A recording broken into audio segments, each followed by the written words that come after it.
मैं मां हूं, धरती मां। ईश्वर की दी हुई शक्ति का दुरुपयोग जीवन का सबसे बड़ा अभिशाप है। भगवान किसी से प्रसन्न होकर उसे शक्ति प्रदान करता है, किंतु जब कोई इस आशीर्वाद को शेष संसार के लिए कष्ट का कारण बना दे, तो फिर वह भगवान के प्रकोप से नहीं बच सकता। सहस्रार्जुन को स्वयं विष्णु भगवान ने प्रसन्न होकर सहस्त्र बाहुओं का बल दिया था, क्योंकि उसके जीवन का आरंभ बड़े शुभ कार्यों से हुआ था। किंतु सहस्त्र बाहुओं का बल पाते ही उसकी बुद्धि भ्रष्ट हो गई और उसने अत्याचार का चक्र चला दिया। पिता के चरित्र का प्रभाव पुत्रों पर भी होता है। सहस्रार्जुन के पुत्र भी उसी के रंग में रंग गए। उन्होंने भी अत्याचार को अपना चलन बना लिया। इस अत्याचार का चरम बिंदु जमदग्नि जैसे आचार्य और ऋषि के वध के रूप में सामने आया है। मैं जानती हूं कि ऋषि जमदग्नि का वध परशुराम के क्रोध को चरम सीमा पर पहुंचा देगा।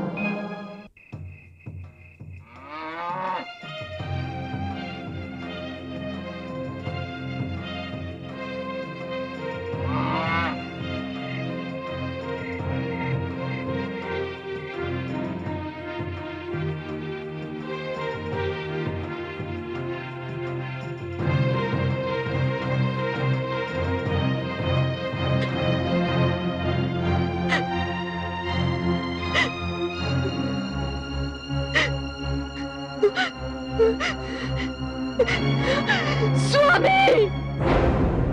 स्वामी! स्वामी! नहीं स्वामी! स्वामी!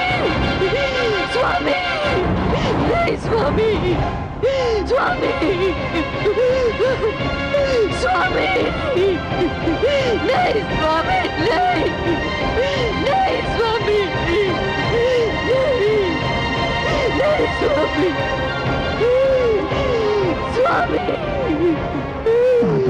स्वामी! माता! स्वामी! माता! स्वामी! माता! माता शांत हो जाइए। स्वामी! स्वामी! माता! माता शांत हो जाइए।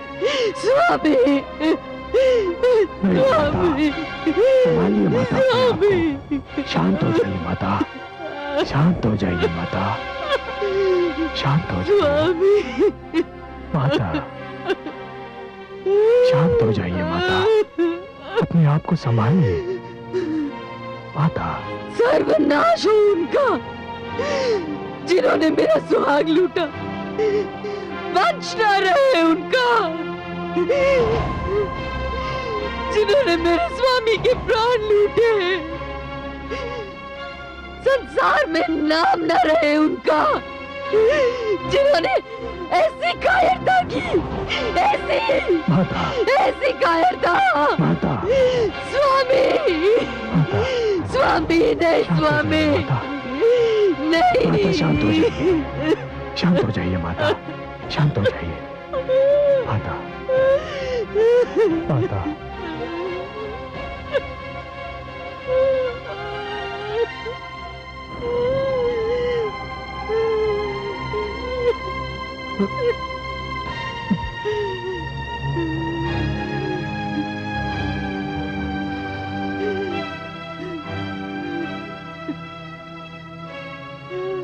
हे पिताश्री, मैंने आपसे कहा था पिताश्री कि आतंक के समक्ष सिर झुकाना आतंक को औचित्य प्रदान करना होता है। जो लोग अहिंसा को कायरता समझते हैं, उन्हें यह विश्वास दिलाना आवश्यक होता है पिताश्री कि अहिंसा व्यक्ति को कायर नहीं बनाती। आपने मेरा तर्क समझा पिताश्री, आपने मेरा तर्क समझा, परंतु तब तक बहुत देर हो चुकी थी। हे माता, मैंने गणना की, आपने 21 बार अपनी छाती को पीट कर विलाप किया। 21 बार। मैं आपको अपने पिता के पार्थिव शरीर पर यह वचन देता हूं माता, कि मैं इन क्षत्रियों का 21 बार वध करूंगा। 21 बार उनके वंश को मैं नष्ट करूंगा। हे माता, मैं इस धरती को उन कायरों के रक्त का सरोवर बना दूंगा। आपकी सौगंध माता, आपकी सौगंध, मैं यही करूंगा, मैं यही करूंगा माता, मैं यही करूंगा। शंभो!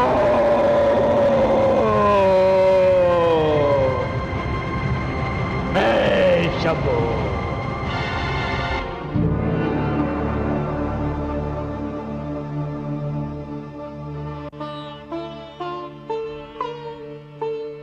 कितना बड़ा अनर्थ कर दिया दुष्ट सहस्त्रार्जुन ने।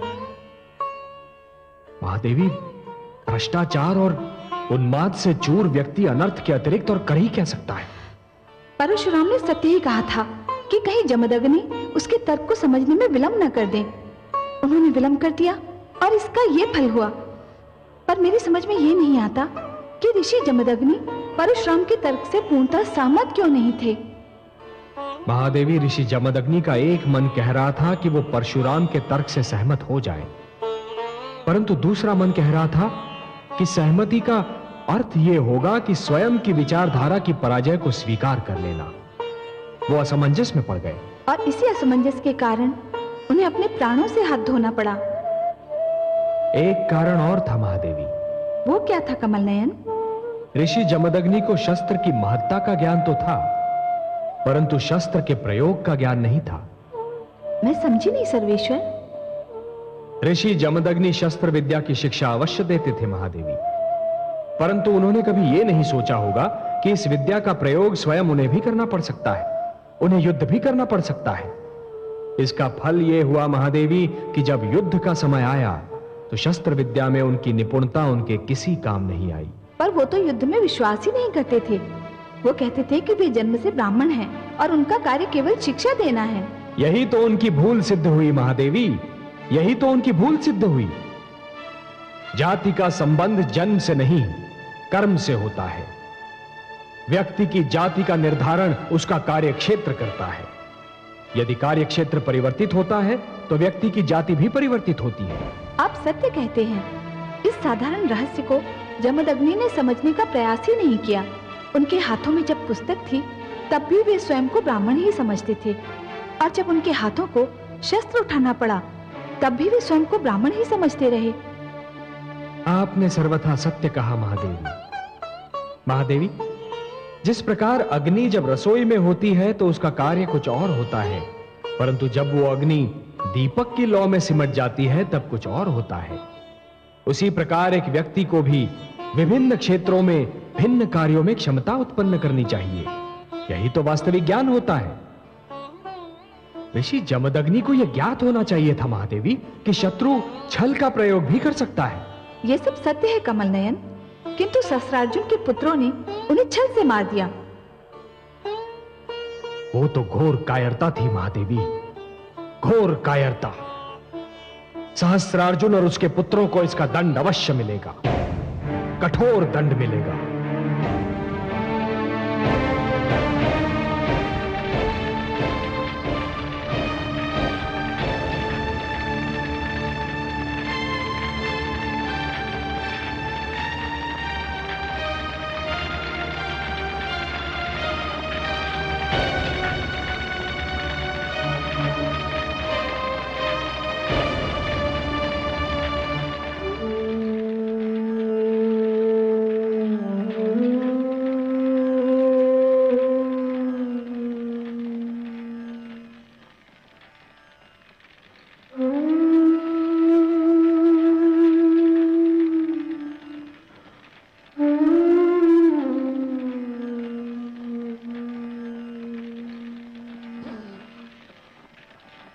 पिताश्री, आपका अंत नहीं है। ये तो साम्राज्यवादी व्यवस्था का अंत है। आप मर नहीं सकते पिताश्री। मृत्यु आपको छू भी नहीं सकती, क्योंकि आप तो ज्ञान है, विद्या है, बुद्धि है। आचार्य कभी नहीं मरते पिताश्री, आचार्य कभी नहीं मरते। वो तो अपनी दी हुई शिक्षा और अपने बनाए गए शिष्यों के रूप में सदा के लिए जीवित रहते हैं।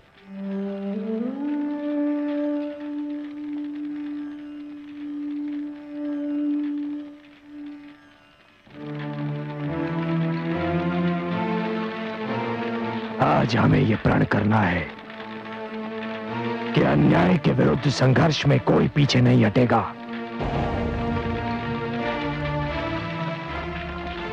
पिताश्री की मृत्यु ने हमें यह सिखाया है कि हमें युद्ध के उन्माद का अंत करना है।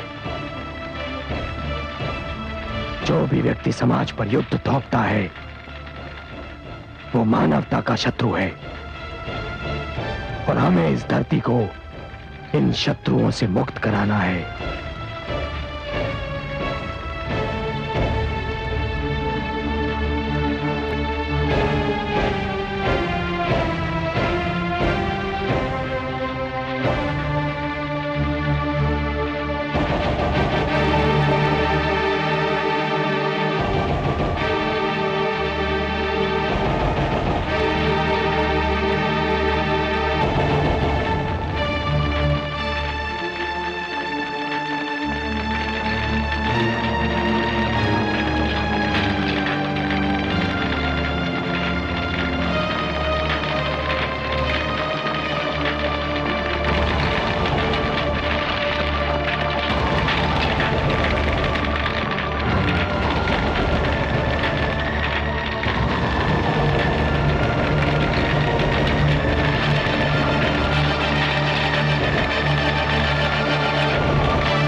पिताश्री की जय हो। पिताश्री, आपको यह सुनकर प्रसन्नता होगी कि हमने आपके शत्रु को मृत्यु के घाट उतार दिया। किस शत्रु के विषय की बात कर रहे हो पुत्र? ऋषि जमदग्नि के विषय में। क्या? हाँ पिताश्री, जमदग्नि ने आपके साथ छल किया था और हमने उसे उसका दंड दे दिया है। ऋषि जमदग्नि ने छल किया था? क्या छल किया था? उन्होंने सुशीला के स्थान पर आपको कोई साधारण गऊ दे दी थी। बुद्धि भ्रष्ट हो गई तुम्हारी। वो सुशीला ही थी। किंतु उसने तो हमारी कोई इच्छा पूरी नहीं की। मूर्खो, पुत्र पिता की सहायता करते हैं, परंतु तुमने तो एक बहुत बड़ा संकट मेरे द्वार पर लाकर खड़ा कर दिया है। मैं चाहता था कि परशुराम को समाप्त करने के लिए मुझे थोड़ा समय मिल जाए, युद्ध कुछ समय के लिए टल जाए, ताकि मैं अपनी शक्ति को एकत्र कर लूं, परंतु तुमने तो युद्ध को मेरी चौखट पर लाकर खड़ा कर दिया है। ऋषि जमदग्नि का वध परशुराम को आग बबूला कर देगा। परंतु पिताश्री, परशुराम का तो अपने पिता के साथ मतभेद हो गया था। विचारों के मतभेद से रिश्ते नाते नहीं टूट जाया करते पुत्र। ऋषि जमदग्नि परशुराम के पूज्य पिता हैं। विचारों का मतभेद होते हुए भी उनका असीम आदर करता है। भूल गए? ऋषि जमदग्नि की आज्ञा से उसने अपनी माता का सिर धड़ से अलग कर दिया था। अब क्या होगा पिताश्री?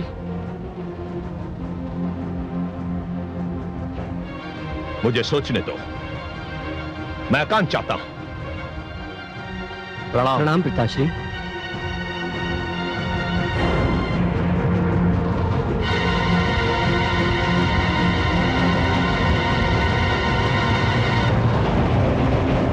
प्रणाम माताश्री।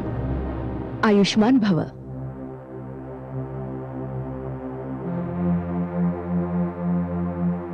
क्या बात है स्वामी, आप बहुत चिंतित लग रहे हैं। बहुत बड़ा अनर्थ हो गया महारानी। हमारे पुत्रों के हाथों ऋषि जमदग्नि का वध हो गया है। इसका तो बहुत भयंकर परिणाम हो सकता है। तो मैं क्या कर सकता हूं? ऋषि जमदग्नि को जीवित तो नहीं कर सकता। अपने पुत्रों को दंड तो दे सकते हैं आप। कैसी माता हैं आप? अपने पुत्रों पर दया करने के स्थान पर उन्हें दंड दिलाना चाहती हैं। वे दया के पात्र नहीं है स्वामी। संतान की भूल को अनदेखा करना संतान को और भी बिगाड़ने के समान है। कोई दूसरा संतान को दंड दे, इससे अच्छा है कि माता पिता स्वयं अपनी संतान को दंड दें। किसमें इतना साहस है कि मेरे होते हुए मेरी संतान को दंड दे? परशुराम को भूल रहे हैं आप। उसमें इतना साहस कहां कि वो मेरे सम्मुख आए। वो आपके सम्मुख आ चुका है स्वामी।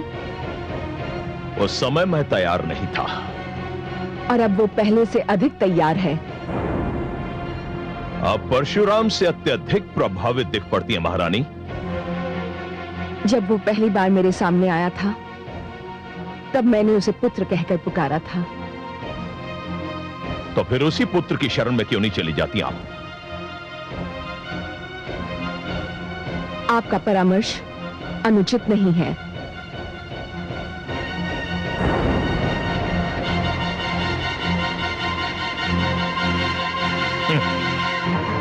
परशुराम,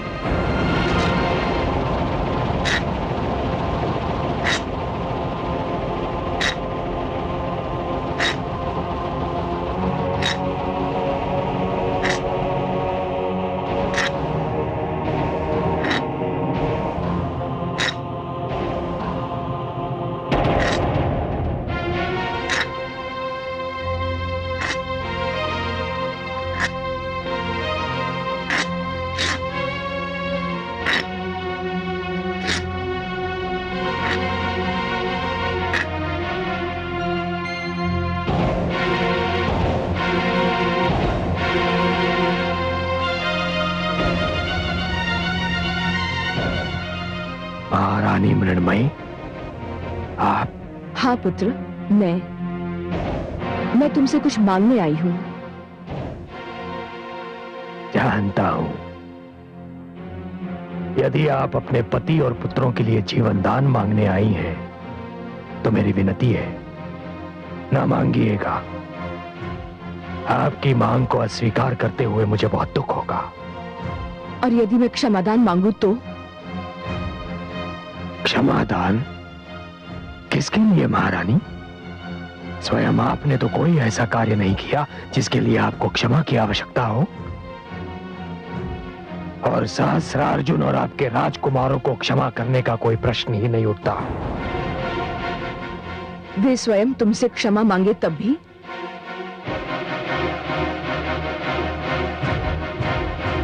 तो इसका अर्थ ये है कि निर्मम हत्याओं की ये श्रृंखला कभी नहीं टूटेगी।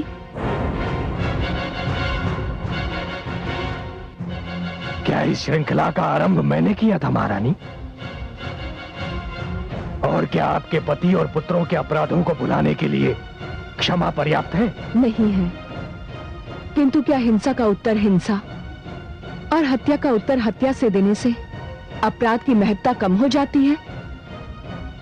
पुत्र, मेरे पति और पुत्र अहंकारी हैं। तुम तो नहीं हो। तुम बुद्धिमान हो, शक्तिशाली हो। क्षमा वही कर सकता है जिसे अपनी शक्ति पर भरोसा है।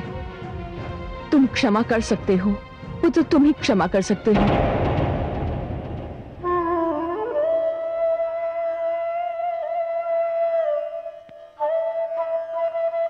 महारानी, आप आप इतनी दूर मेरे पास चलकर आई हैं।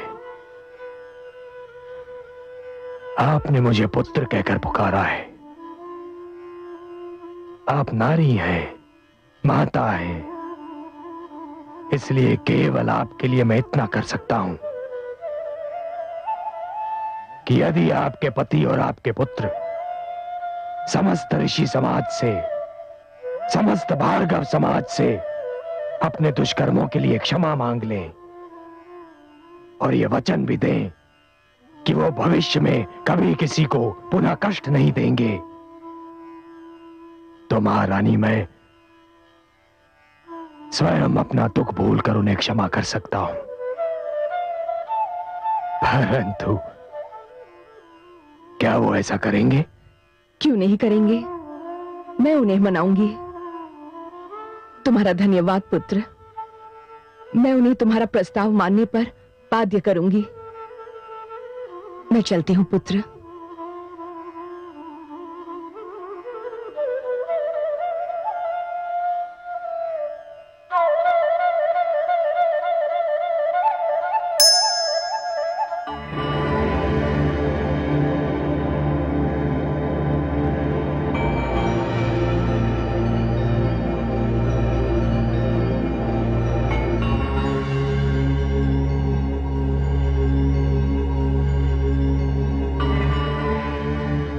महारानी,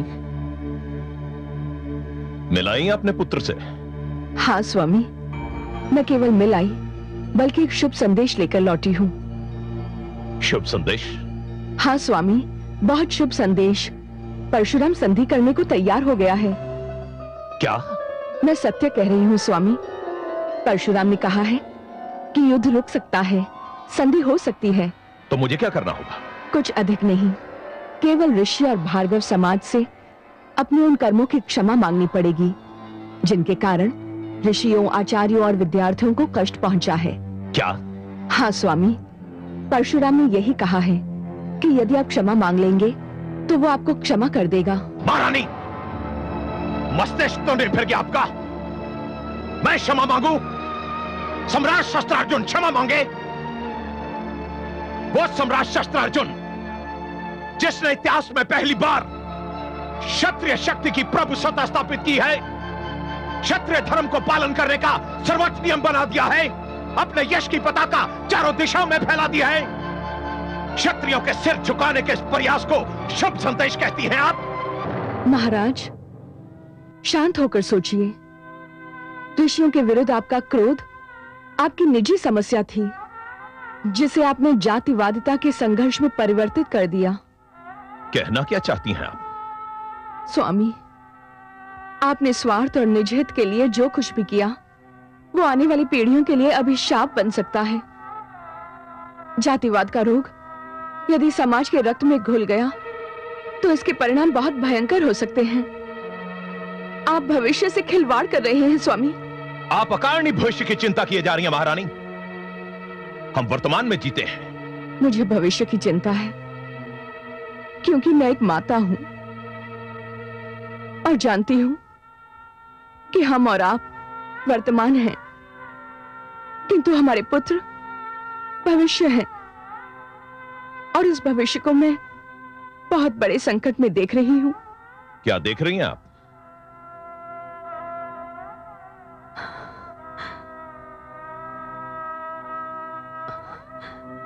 महाराज, मुझे उनके कटे हुए सिर दिखाई दे रहे हैं।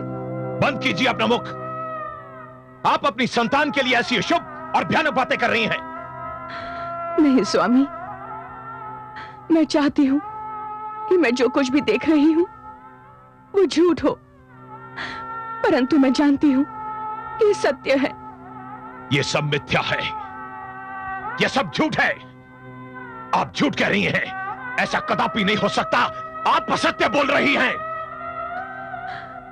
और यदि ये सत्य है तो हे ईश्वर, मुझे अभी इसी क्षण इस धरती से उठा ले, क्योंकि मैं अपने पुत्रों का ये परिणाम नहीं देख पाऊंगी। उठा ले प्रभु, मुझे उठा ले।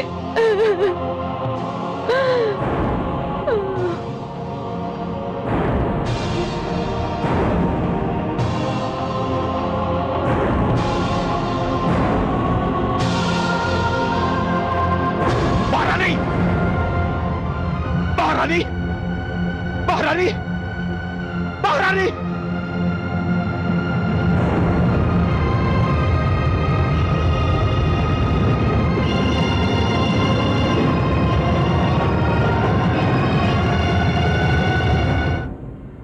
कमल नयन, संसार में ये क्या हो रहा है?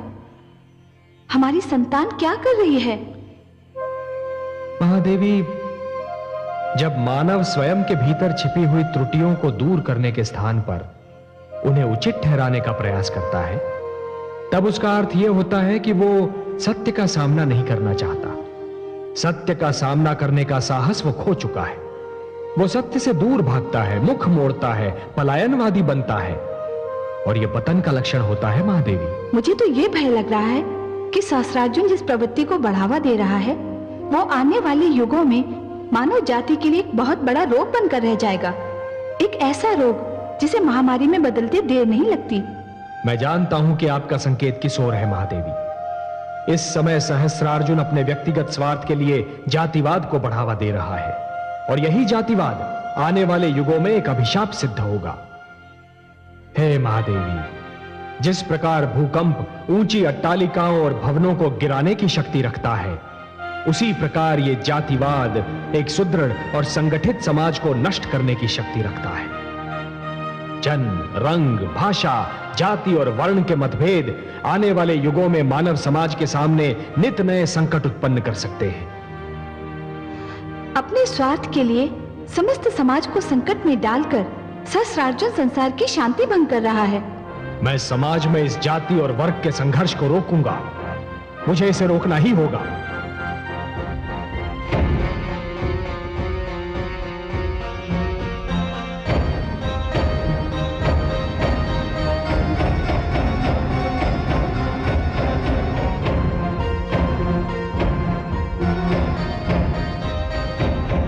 क्षत्रिय वीरों और मित्रों, क्षत्रिय समाज पर आज तक ऐसा संकट कभी नहीं आया।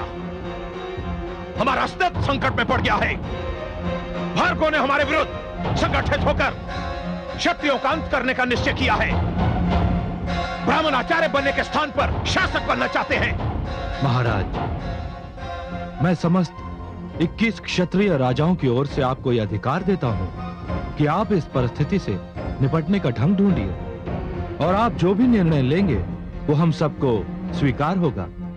धन्यवाद मित्रों, आपने मुझ पर जो विश्वास प्रकट किया है, मैं उसका आभारी हूं। इस संकट से निपटने का एक ही उपाय है, हम एक साथ मिलकर रहें, एक साथ युद्ध करें। भार्गव संगठन का उत्तर केवल क्षत्रिय एकता है।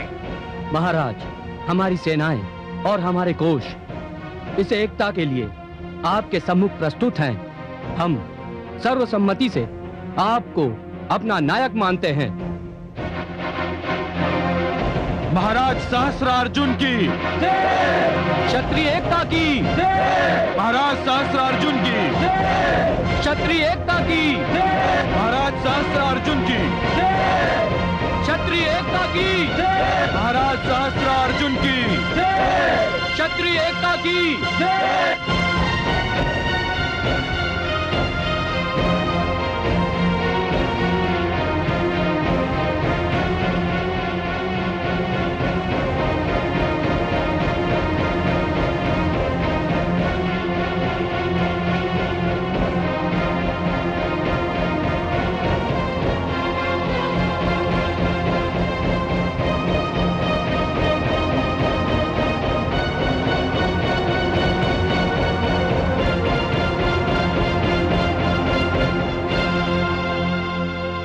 यशस्वी भव।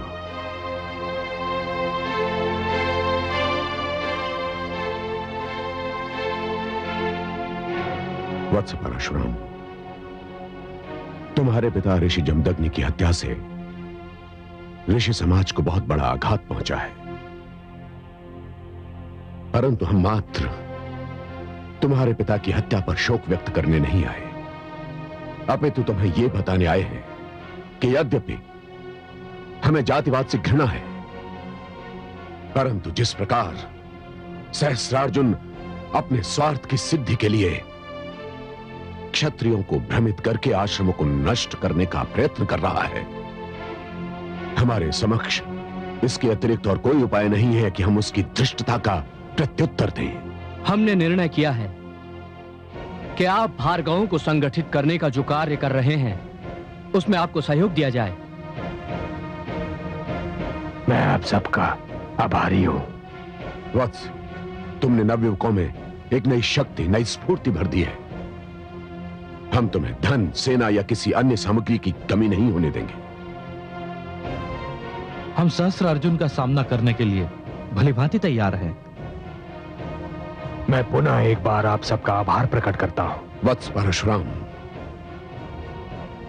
तुम्हारे पिता ऋषि जमदग्नि की सहस्रार्जुन द्वारा जघन्य हत्या मात्र तुम्हारे पिता की हत्या नहीं है, अपितु समस्त ऋषि मुनियों के मान सम्मान की हत्या है, और हम सब इसका घोर विरोध करते हैं। युद्ध की घोषणा करो वत्स।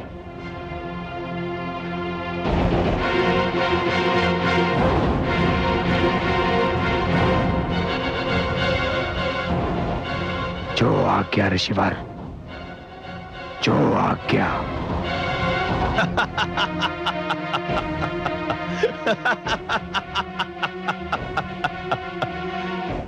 यह भी उत्तम हुआ। अब कोई भी हम पर दोष नहीं धरेगा कि युद्ध का आरंभ हमने किया। हमारी सूचना के अनुसार परशुराम कभी भी हमारी राजधानी पर आक्रमण कर सकता है। महाराज, क्या यह उत्तम नहीं होगा कि हम परशुराम को यहां पहुंचने ही ना दे, उसे यहां आने से पहले ही रोक दे? नहीं,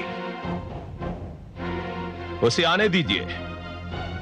सेनापति जी महाराज। हमारे राजकुमारों को सूचित कर दिया जाए कि कमर कस ले, आक्रमण किसी भी क्षण हो सकता है। जो आज्ञा महाराज।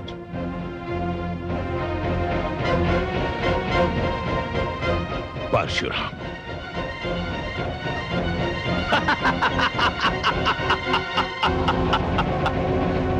परशुराम 21 क्षत्रिय नरेशों की एकता के उपरांत अब पिताश्री की शक्ति और भी बढ़ गई है।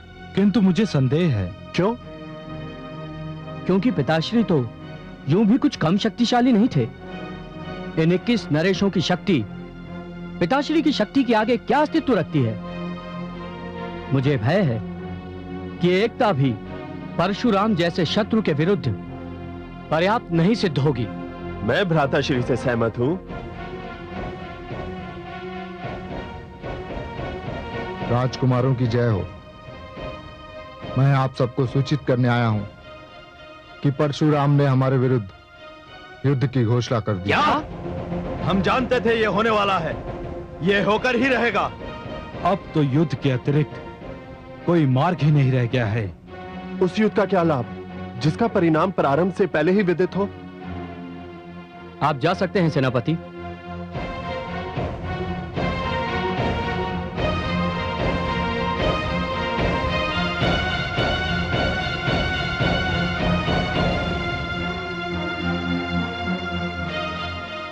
क्या परशुराम को रोकने का कोई उपाय नहीं है? रोकने का तो कोई उपाय नहीं है, किंतु उसका ध्यान बटाने का एक उपाय है। युद्ध के समय यदि शत्रु का ध्यान बट जाए, उसकी एकाग्रता भंग हो जाए, तो भी वो दुर्बल हो जाता है। और परशुराम की एकाग्रता भंग करने का मुझे एक उपाय सूझ गया है। भ्राताश्री, उत्सुकता मत बढ़ाइए, शीघ्र बताइए आपको क्या उपाय सूझा है। कौन बचा सकता है हमें इस परिस्थिति में? अनामिका। अनामिका?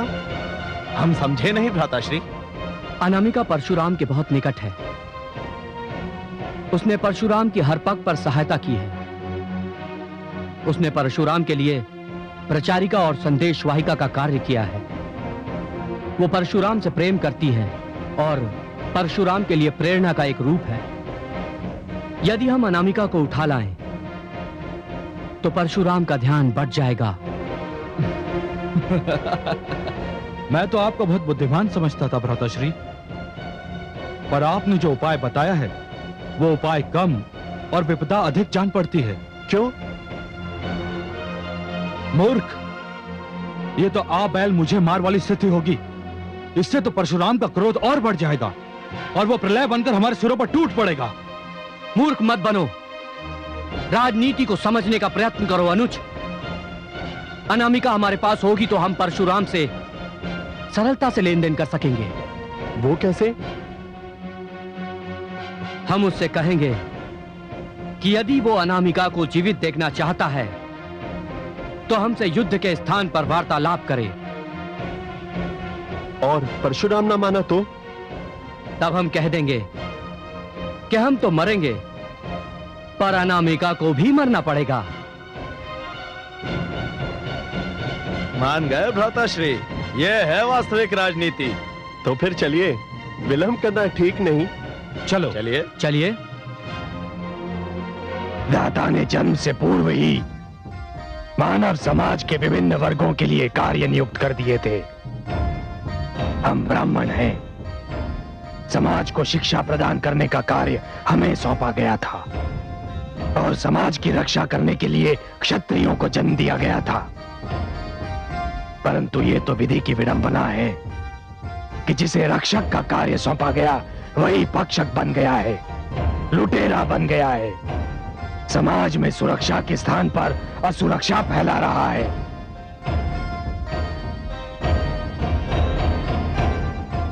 जिन हाथों में पुस्तक होनी चाहिए थी, आज उन हाथों में खड्ग है। जो हाथ आशीर्वाद देने के लिए बने थे, यदि आज उन हाथों में शस्त्र दिखाई दे रहे हैं तो इसमें हमारा कोई दोष नहीं है। हे शिव शंभो, ये तो समस्त संसार जानता है कि हमें ऐसा करने पर विवश कर दिया गया है। मित्रों, ये जान लीजिए कि किसी भी सेना की शक्ति होती है उसके अस्त्र और शस्त्रों में। सहस्त्रार्जुन की सेना नवीनतम शस्त्रों से लेस है।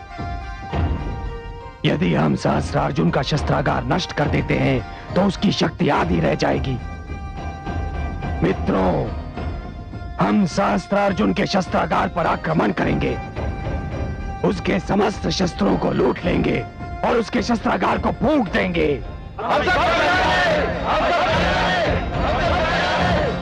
हर महादेव।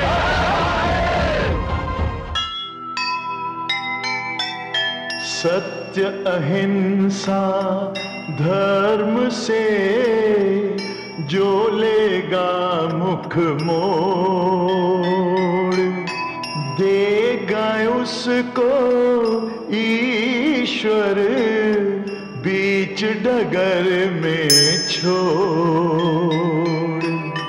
गगरी अत्याचार की जब मुख तक भर जाए, समझो वो दिन है निकट जिस दिन होगा न्याय, जिस दिन हो